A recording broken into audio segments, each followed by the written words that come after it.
Welcome to the Docs Who Lift podcast, where we distill and simplify the complexities of a healthy lifestyle, exercise, medicine, and weight loss. We're excited to bring you a podcast that's a prescription for clinical practice, scientific recommendations, and just real life. This is the Docs Who Lift podcast.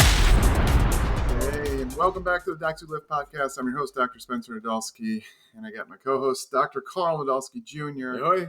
And with us today, I always say we have a special guest, but this is an extra special guest. We got Dr. Jonathan Bruger, a retina specialist, ophthalmologist, who is coming to us because there is a big report out about semaglutide and GLP-1s, although this study is specifically semaglutide. Ozempic, Wegovy. Causing a type of vision loss, big headlines about this. And we wanted to get a specialist on who happens to be my brother's old roommate In the Navy. In the Navy. So, And he is a doc who lifts. yeah. So Absolutely. And we have some stories about that, depending on how bored we want to make people, but they are entertaining. Yeah. So, Dr. Bruger, why don't you give us a quick little background of your training? You obviously went through the naval program and somehow ended up as my brother's roommate. Truth. So ultimately, went through med school, and then for internship into the Navy, I got linked up with Casey, right? As far as a roommate, never met before, and then just showed up on this doorstep with my U-Haul and said, "Here I am." So we moved in, and then And it was magical. It was very magical. Became awesome friends, and ultimately, Casey was in my wedding as well. So that's how much of a relationship we formed. But after our internship year together, went off with the Navy divers as a dive doctor. And after that, I earned my MBA during that time using Navy scholarship. So I went off to New York Ioneer in Manhattan to get my comprehensive ophthalmology training. Back to the Navy to do cataracts and just LASIK and PRK and refractive surgery. And ultimately left the Navy to go do my retina training with the world famous Steve Charles. And since that time, I've been in practice doing retina surgery for the past 4 years. Oh, Holy cow. now I don't know if we told this story yet, but We do have a story. We tell a story about you once in a while. I'm pretty sure we told this, but this is the same guy. When I was a medical student, a third year, my first rotation was surgery. And somehow we hooked you up with doing it at the Naval Hospital. I was doing it at the Navy. I was not a Navy. These two guys were Navy doctors, and I was just a third-year medical student. In medical school, you start off in the classroom, and then you go do clinicals. Although now they're kind of mixing both. And by this point, I was a second-year resident, right? Yeah. And Bruger was still around. Yeah. So I'm nervous. Gosh. It's my first time going in, and surgery is like tough at the Navy. They can be kind of mean. So Bruger says, here's a tip and you're going to start off on colorectal. So like when you go in, these people are under anesthesia and they're going to ask you to do a prostate exam on the guys because it's the best time you can actually do it. They're under anesthesia. They won't even know. So you get a good feel of their prostate. And since they're under, you can actually use 2 fingers to get a really good feel on the prostate This exam. is what Dr. Bruger, who we're talking to right now, was telling Spencer, the third-year medical student. So I was like, okay. I was like, I don't know. I'm a third-year medical student. I've never scrubbed into any surgery. So it's very intimidating because I'm like a bull in a china shop. I'm kind of a bigger guy, and I'm around the scrub. Very uncoordinated. The nurses and everything who are all scrubbed in. The doctor, and before the surgery, I'd actually went up to the patient and said, hey, I'm a med student. Nice to meet you. You're supposed to introduce yourself, get a permission to, do the prostate exam. And it's like, you're going to be under. Is it okay if I do a prostate exam? Sure. Fine. Whatever. So I'm scrubbed in, which is the first time I've ever scrubbed in. I've been on surgeries, watched them, but never actually scrubbed in. It's very nerve wracking your first time because you're not supposed to touch anything. You have to keep your hands where they can see you so that you don't contaminate the field. Very intense. So the colorectal surgeon, very intimidating, goes, all right, med student, go do the prostate exam. And I go, and I just like, for some reason, I thought to myself, did do I really need to use two fingers? But I just want to make sure. 2 fingers, right? And it was almost like a record stop in the whole room. And everybody looked at me, and the surgeon just looked at me puzzled. He goes, dude, you're fucking sick. And I go, just kidding. And so I was like, oh my God, I would have put 2 fingers. I had no idea. So I come back and I was like, Brugger, why'd you tell me 2 fingers? He goes, I thought you knew I was joking. I go, I didn't know what I was doing. I know nothing. Why would I know you were joking? It's like, because it was clearly ridiculous. I go, but I don't even know what I'm doing. Oh my God. So that's the story. That's the Brugger story that gets told every once in a while. I had no idea. But that sounds like me. So anyway, for sure. So let's get it. Okay, first of all, this study comes out, and these things make headlines because these GLP-1 medicines are just so hot. And we talk about it every single podcast almost. Can you tell us what this is? What is because a specific type of vision loss. Yeah, nonarteritic anterior ischemic optic neuropathy. Good Lord, people haven't heard of this. Non-arteritic ischemic optic neuropathy. So NAION. We don't call it NANON or whatever. It's NAION. So NAION is basically where the blood flow to the optic nerve is limited, and subsequently you stroke out the optic nerve. A typical symptom is when individuals wake up from sleep, one eye has of the vision gone. So let's say it's my right eye, either the top half or the bottom half of the vision is gone. And it's a perfect horizontal line straight through the vision, and everything either north or south of that is gone, simply because that's how the blood flow is to our retinas. The diagnosis of this, so we'll get called and say, hey, I had sudden vision loss, and these patients will come in, just anyone with NAION.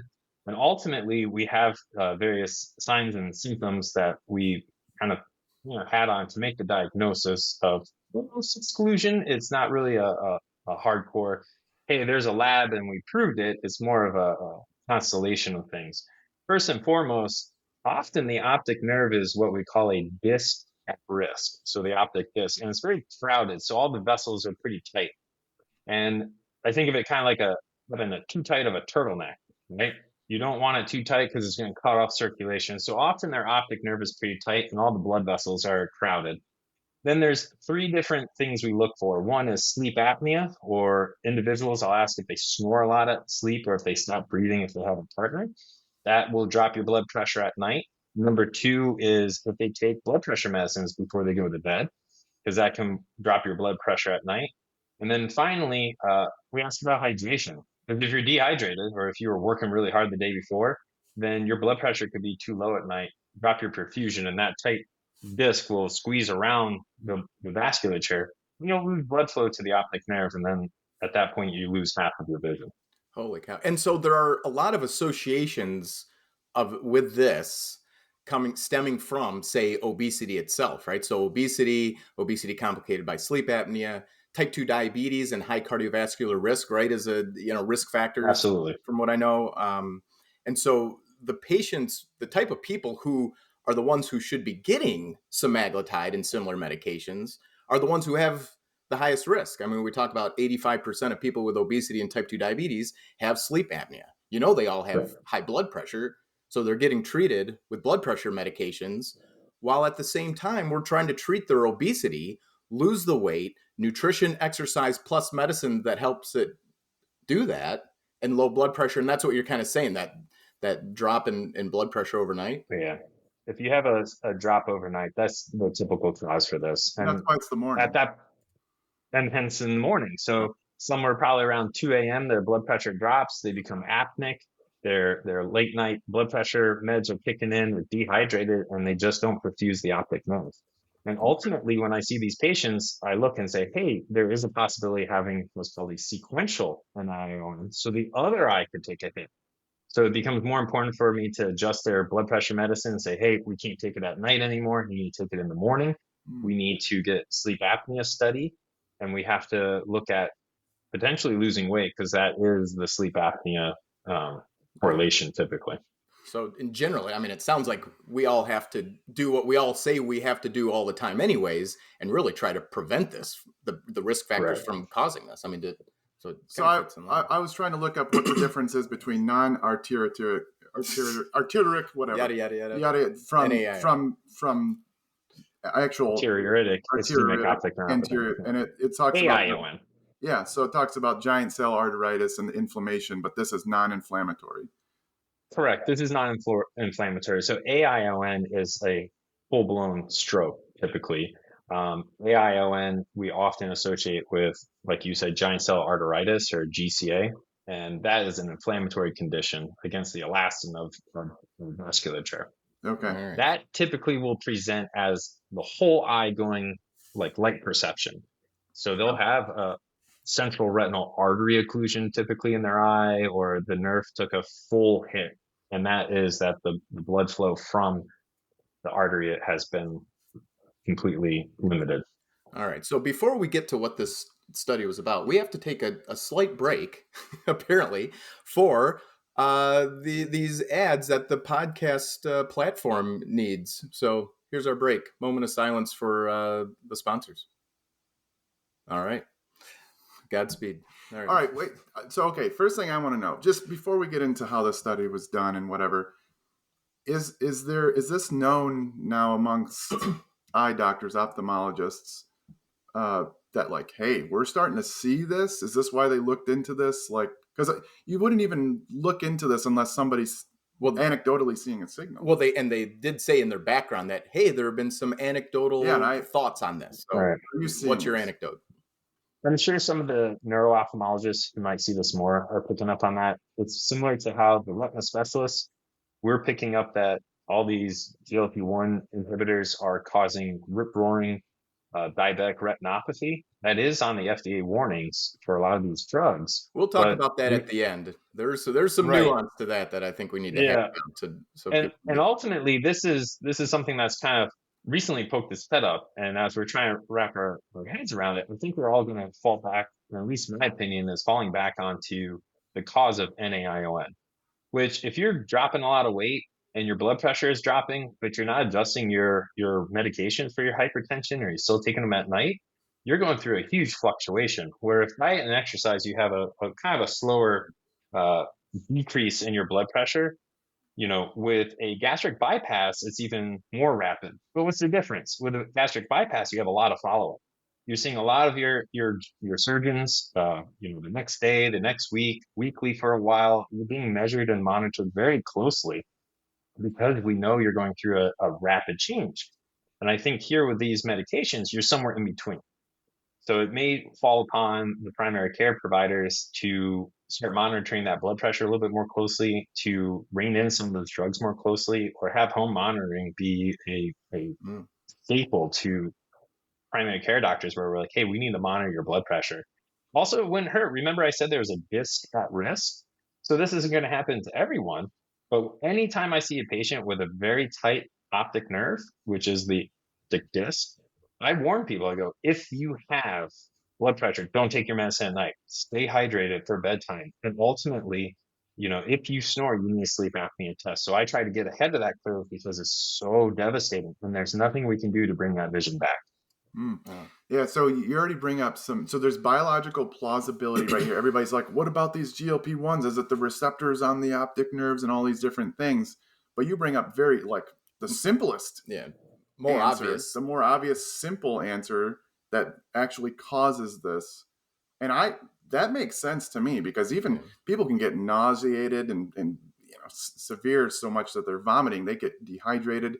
There may be something about the drugs that actually lower blood pressure beyond even that as well. So that makes sense to me. Well, and also, blood pressure is one of the earliest improvements of obesity-related disease when we treat the obesity. So we say to, patients, hey, you're going to have to probably pull back blood pressure meds. This is treating the root issue of the blood pressure. So we probably need to be more aggressive and teach people, hey, when we're doing all these things, be ready to pull back those blood pressure meds, huh? Right. And this is similar. So if if I felt there was a direct correlation with this medication, I would anticipate it would be probably on the front end. It would be interesting to look at the data as far as how long they were taking these So medications. we'll get into that Yeah. because basically what you see is that it's a precipitous drop and then there's no effect later, at least according to this retrospect. And we'll get into the nuances of how they did the study because these studies, the way they do them, are highly problematic.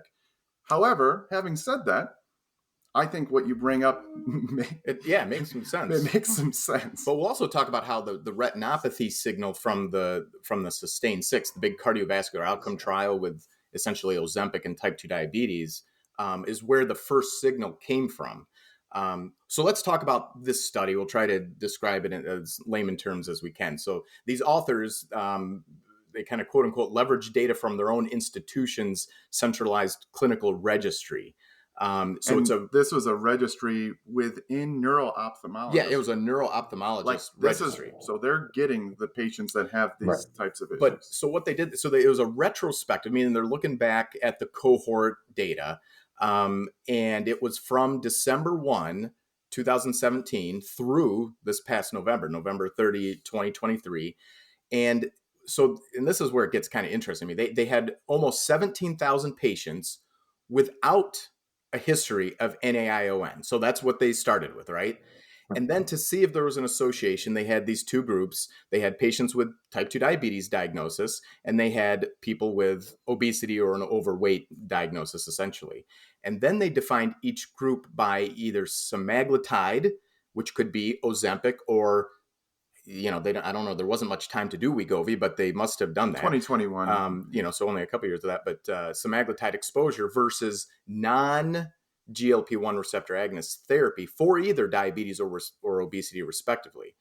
They tried to do all sorts of controls. So they tried to do propensity score matching, which I'm sure everyone listening knows what that means, against age, sex, high blood pressure, lipids, type 2 diabetes, the sleep apnea, and the coronary artery disease. So this is where the statistics, I'm kind of a little confused about this. So we have almost 17,000 patients, and they said of those, 710 had type 2 diabetes, which is only like 4%, which is a lot lower than like the prevalence in the United States, which is like 12.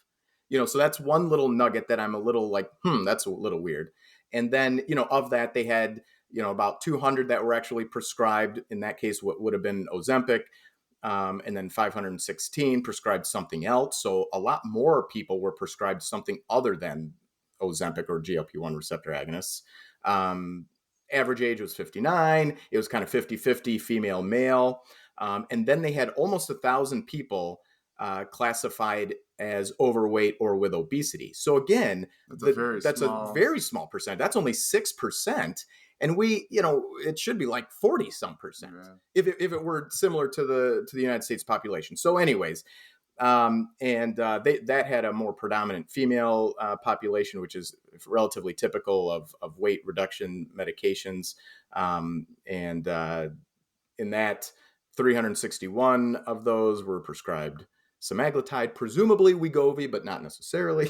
And then 618 were prescribed other ones. So anyways, in the population with type 2 diabetes, there were 17 NAION events that occurred in the semaglutide group versus 6 in the non-GLP-1 receptor anti-diabetes cohort. So that was like of all those numbers we just went through, it was basically over 8% versus 1.1%, which sounds like a huge absolute number. But again, I'm just a little confused by all these numbers that don't quite jive. And then in the other one, let's see. And then it said the cumulative incidence, was about 8.9 versus 1.8 respectively. And then in the population of patients who had the classifications of overweight or obesity, there were 20 NAION events in the semaglutide group versus 3 in the non-GLP-1 receptor agonist cohort. And so that was like a 6.5 versus 1%. So I don't know. I mean, that's what caused the headlines. It was retrospective, kind of, I don't know, match cohorts. And I think, Spencer, I don't know if you have any thoughts on that before Spencer goes into the, some of the potential flaws and confounders with these types of data, because this is not a randomized controlled trial. I'll talk about No. any signals of eye disease from the other trials that you brought up earlier. Yeah, any thoughts about that? I mean, the retrospective, we all know this is to give people clues as to maybe where to start turning over rocks to see if there is an issue. I don't think. Hypothesis generating. Yeah, exactly. I'm not too strong on some of those. Even some of the studies I'm involved with ophthalmology, there's a lot of retrospectives, and now we're doing the prospective to actually prove these things. Where you're like, hey, it suggests that. Let's go prove that with power and polls. Okay. Yeah, it's a little bit different. We talked about one of the studies that came out back in maybe November or something, looking at they did this with EMR data in the past, and we talked about the gastroparesis and the way that they diagnose gastroparesis. At least in this with the EMRs, they actually went back and confirmed with diagnosis criteria that they truly, in fact, had this NAION or didn't. So I think they did a better job with that. But I think the interesting thing is, on Twitter, people are tearing this study apart, but I think we still need to be careful because, as Dr. Brugger said, there is biological plausibility, and it makes sense to me. I know that I've overseen tens of thousands of patients, not personally, but with other doctors in our clinic online. And we've seen this sometimes because, as Dr. Brugger said, there's the diabetic retinopathy issue, which we'll talk about. But there have been some patients who have gotten some vision loss, and the ophthalmologist was basically like, no, it was semaglutide. We've seen this in the past. Extremely rare.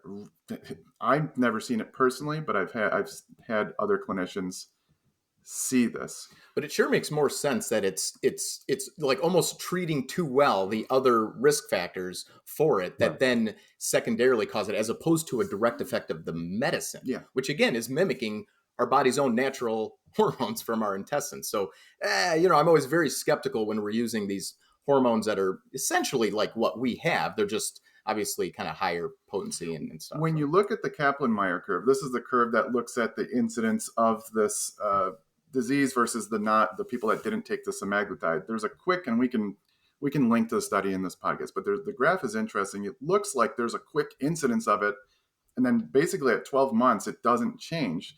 And then over 12 months is kind of where you see the weight loss. And maybe that makes sense.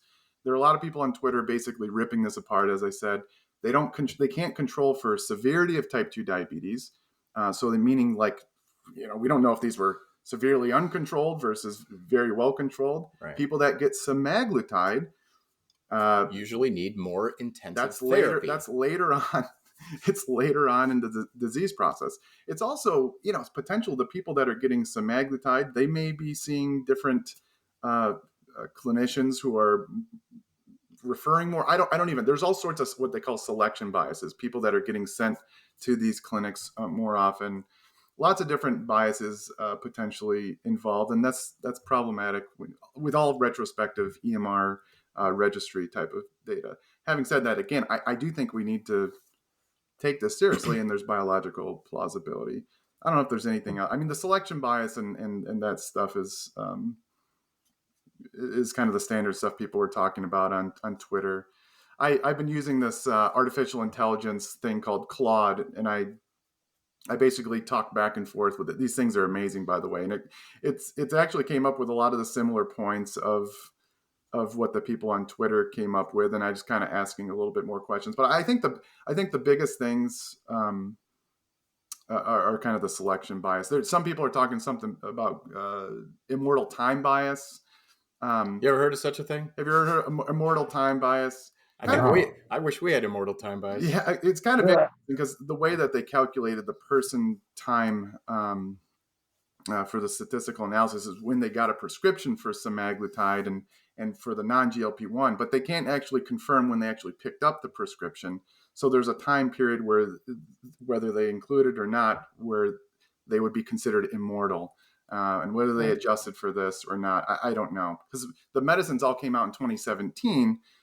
If they prescribed for them, could they actually pick it up? All these different issues. And what they did was we can't tell based on the methods whether they included that time or not. So anyway, just some little nuances of how they do these retrospective studies and the issues involved there. Well, let's, before we go on and talk about overall eye disease, and now the media talking about everyone's going blind by taking this, wasn't there something else that people used to say caused guys to go blind? Oh, anyways. All right. So let's take another little Kruger would pause. be blind as hell. Another little pause for our platform to throw in some random platform ads. All right. So where the heck did the blindness thing even start? Why were people even looking into this? Well, so first of all, the retinopathy, that maybe you can tell people what the heck that even is one of the primary concerns and complications from long-term high blood sugar. So type 1 diabetes, type 2 diabetes, that was one of the first we call it microvascular complications in my world, that was shown to be dramatically reduced when we have improved glycemic control or blood sugar control in people with type 1 and type 2 diabetes. And so it's very important when we talk about blood sugar control for all these types of patients. But when semaglutide in the form of Ozempic was first studied in its big trials, there was not, I don't believe in the phase 3 trials for sugar control and weight and all that stuff, there was much of a signal. But when they did the big cardiovascular outcome trial called SUSTAIN, which had people with obesity, type 2 diabetes, either established heart disease or kidney disease, putting that really high risk, that was shown to dramatically reduce the risk of heart attacks, strokes, death from cardiovascular disease overall, driven mostly by stroke and heart attack reduction, by the way. But they did notice that diabetic retinopathy complications occurred in 3% in the Ozempic group and almost 2% in the placebo group. And this is what started to raise these concerns, because it wasn't really shown in all the other ones. But we did know from a long time ago that going from really poorly controlled high blood sugars, like especially in type 1 diabetes, who then dramatically kind of have their come to Jesus moment, and they improve everything, and they go from an average sugar of 300 down to an average sugar of 150, that can exacerbate some of these things like retinopathy, also neuropathy for any of our patients listening out there.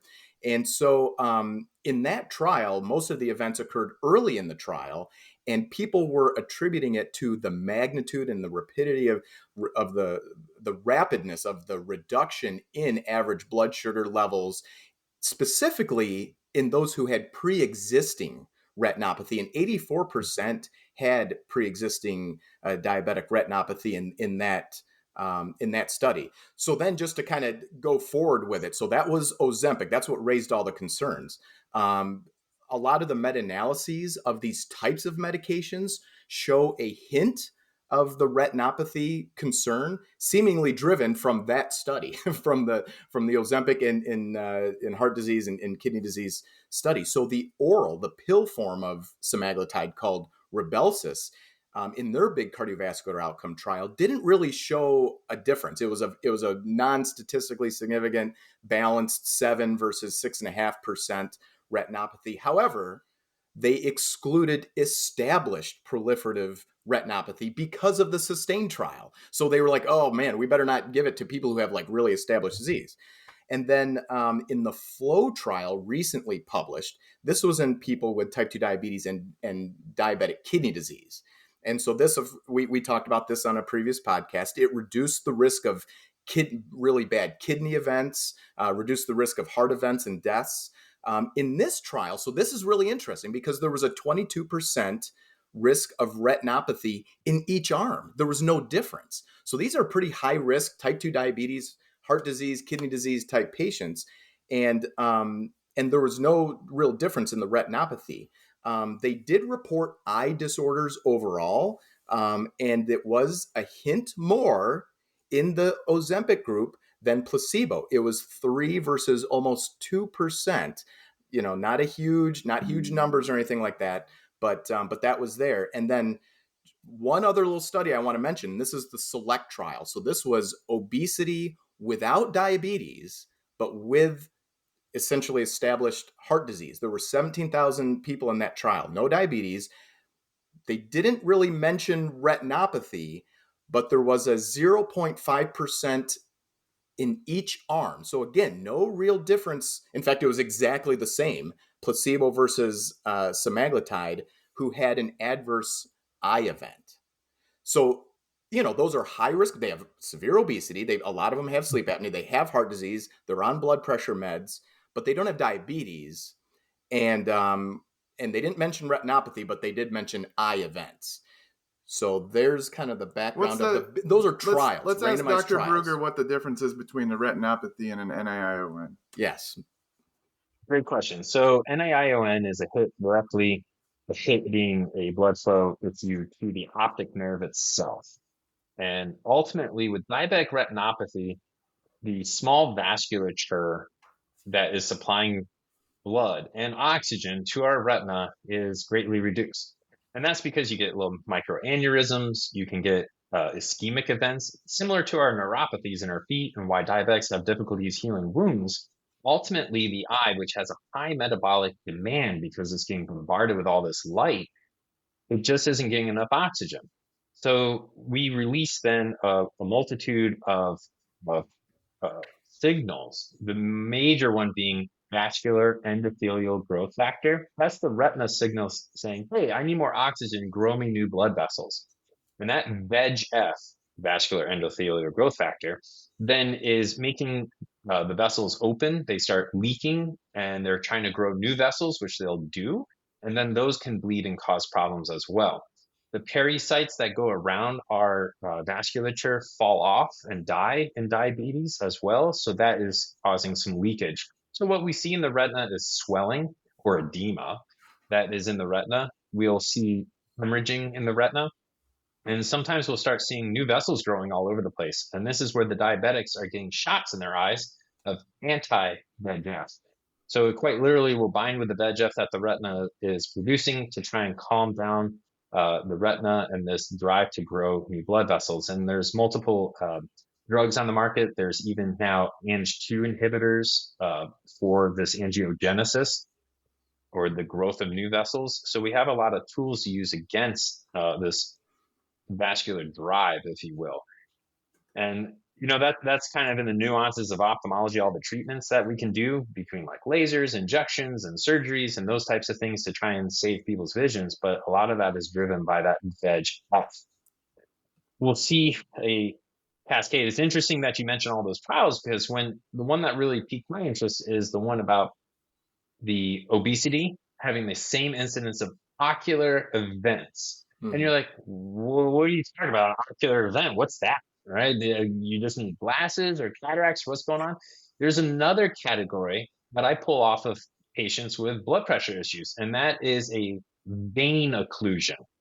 So the good Lord designed our eyeball where the artery, which is very thick and rigid, sits on top of the vein in our eye. And if your blood pressure is going high and is pressing on that vein, you'll have a vein occlusion. So blood can get into the retina, but it can't get back. Similarly, if you put a tourniquet on your arm, blood can potentially get into your arm, but can't get back out. So what would happen? Your arm would swell. You would probably make it turn purple. The fingers would go numb. And you have this insult. But ultimately, we'll take the tourniquet off. But in the end, you say, hey, my hand doesn't feel right. My hand's cold all the time. Something isn't right. And that's right, because you had a blood flow problem.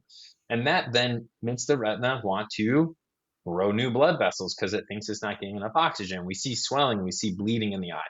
And they're treated with similar medications and similar injections in the eye. So I'm guessing that the individuals who are hypertensive and obese having a particular incident of some type probably had a vein occlusion. And that's where they're just kind of categorizing them into that kind of bucket, if you will. I doubt they had diabetic retinopathy because they didn't have diabetes. So you can't be categorized as diabetic retinopathy without diabetes. And that's kind of that spectrum, if you will, of like what NAION is, diabetic retinopathy, vein occlusions, and you can see they're all in this metabolic syndrome kind of spectrum as far as how is your blood flow. So similar risk factors for each of them. However, like retinopathy is over time, whereas the NAION is like sudden. Correct. That's sudden, and the vein occlusion is sudden as well. Because I have had patients who are in their 30s. We can talk about this some other time, but they were using various energy drinks or Mm. other entities, and their blood pressure went up. And one that's most familiar was a fisherman I had. He was in his 30s. He was drinking about 3 or 4 monsters a day.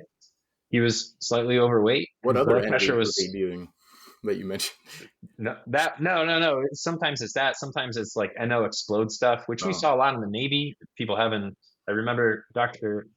Casey Nadolsky and I were sitting in morning rounds, and there was aortic dissections from like NO explode or something, and it was horrific. So all these things that are making the vasculature rigid and increasing your blood pressure.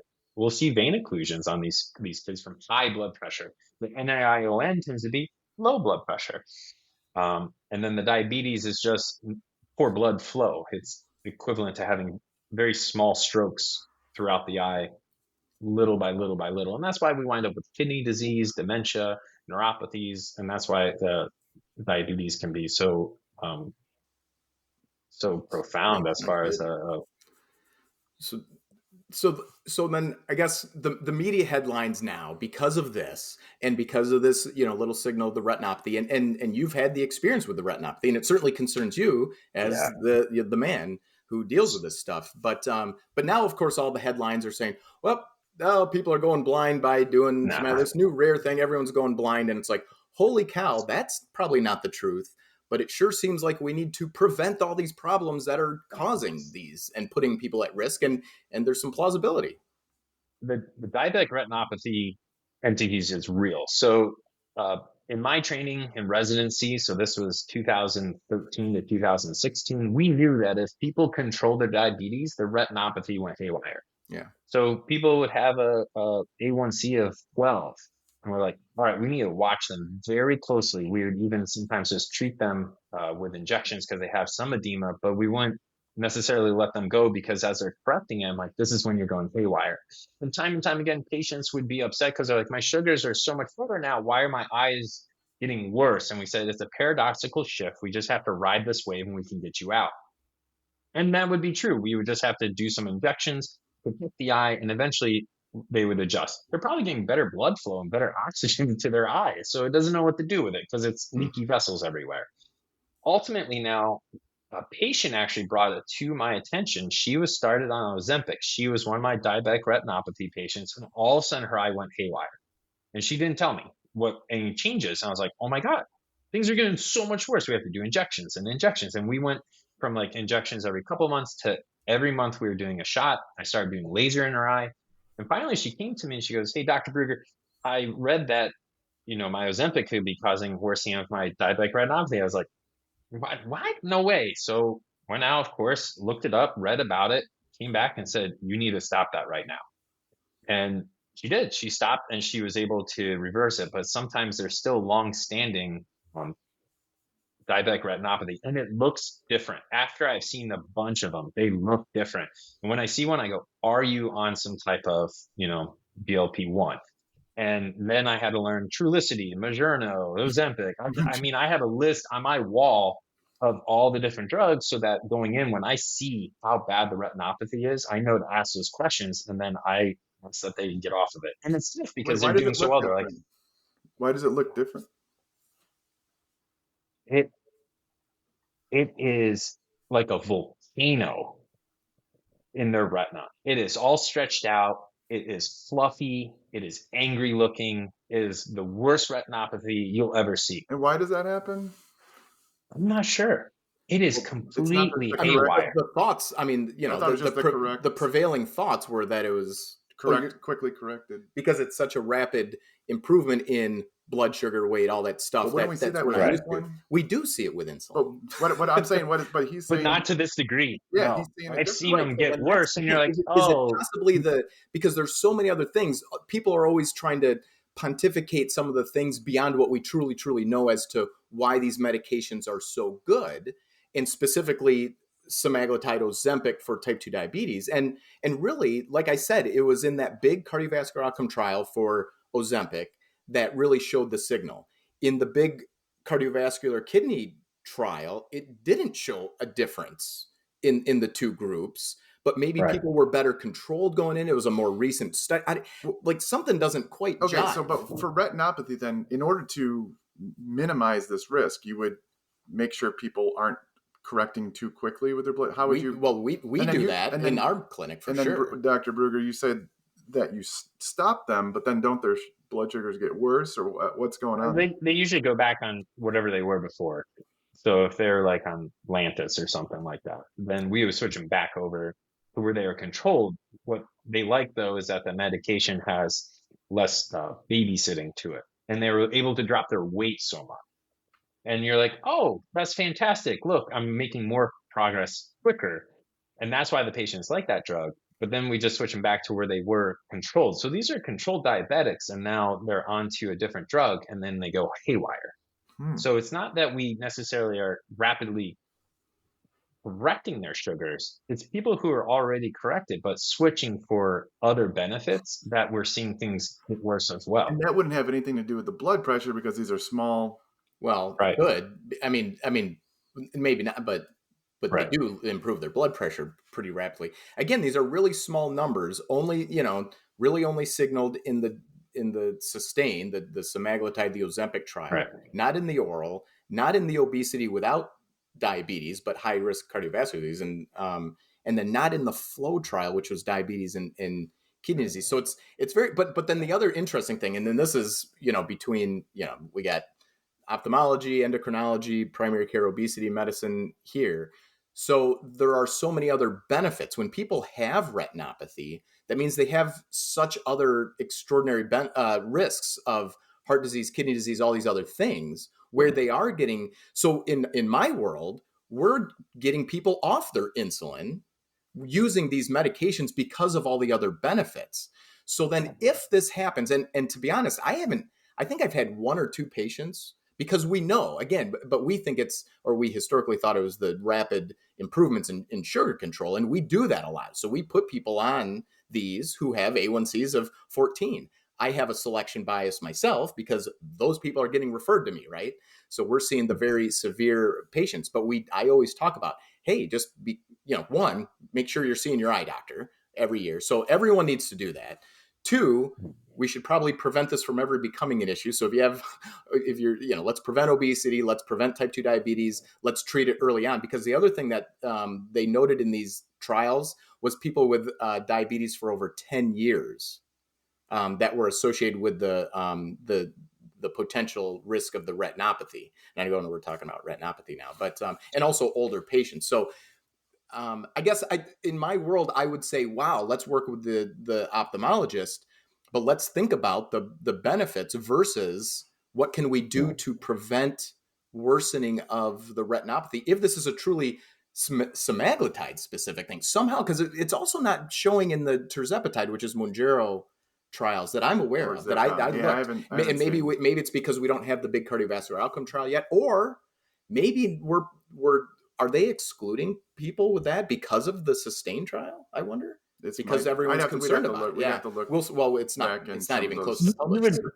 You would really need an ophthalmologist on these clinical trials to be watching these, because again, when we did a survey for the American Retina Society, what was interesting is that a lot of people said, no, we haven't seen this, but they're just categorizing it probably as just diabetic retinopathy. It's just a little bit worse, whatever, your sugars are better. But I think if we stand back and you look at it and go, here's someone who's controlled and is doing well, and then all of a sudden there's a shift, they're probably just like, oh, your sugars are better, that's what it is. But this is more profound. And I bet if we sat there, look at the imaging of the retina, did the measurements, you would probably find that there's actually a larger incident of it, saying that's the causation. And it becomes a little bit more important because it's harder to get control of sometimes. So once you get this, it's almost like an inflammatory change. Once that happens, it's tough to get it back under control. Another point, if anyone's over a 10 of A1C, I usually watch those eyes much more closely. You have a risk of going blind from fractional retinal detachments, hemorrhaging in the eye, and ultimately, if you have an A1C 10 or higher, I'm watching those individuals at least every 3 months. They're in stranger danger. 14, 15s, they probably are leaning into surgery sooner than later, and they need to be controlled. So, we could talk a lot about diabetes and eyes for sure. We need to do a whole nother thing on that, but exactly. I was just going to say, just to make sure everybody's listening, we started the conversation talking about something called NAION, and it kind of got into this diabetic retinopathy. We talked about in the middle of the podcast the differences between the two. I think the practical takeaways from this are that, hey, this is a preliminary study. They need to look at other cohorts and actually look at this closer. And look at all the trials that we're talking about. Yeah, the trials, the huge trials that we have, the SELECT trial, not the same population. Again, the study that we're talking about, it was a selection bias. These are people actually referred to these neuro-ophthalmologists. So people are actually having eye events. They try to do it as best as they could, looking back retrospectively, looking back in the past at this EMR data. Highly flawed, but I think they tried to do the best they can. There is biological plausibility if you have blood pressure issues. If you already are on blood pressure medicine, work with your obesity specialist, your primary care doctor, whoever's prescribing the medicine, along with whoever's prescribing your blood pressure. Ideally, the same doctor would be doing both. Or at least coordinating. But ideally someone would be doing both. But if you have high blood pressure already on these medicines and you start a GLP-1 receptor agonist, specifically semaglutide, we don't know if this signals in tirzepatide or not.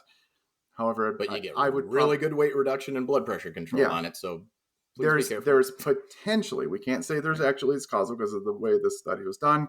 There's potentially risk. There's biological plausibility.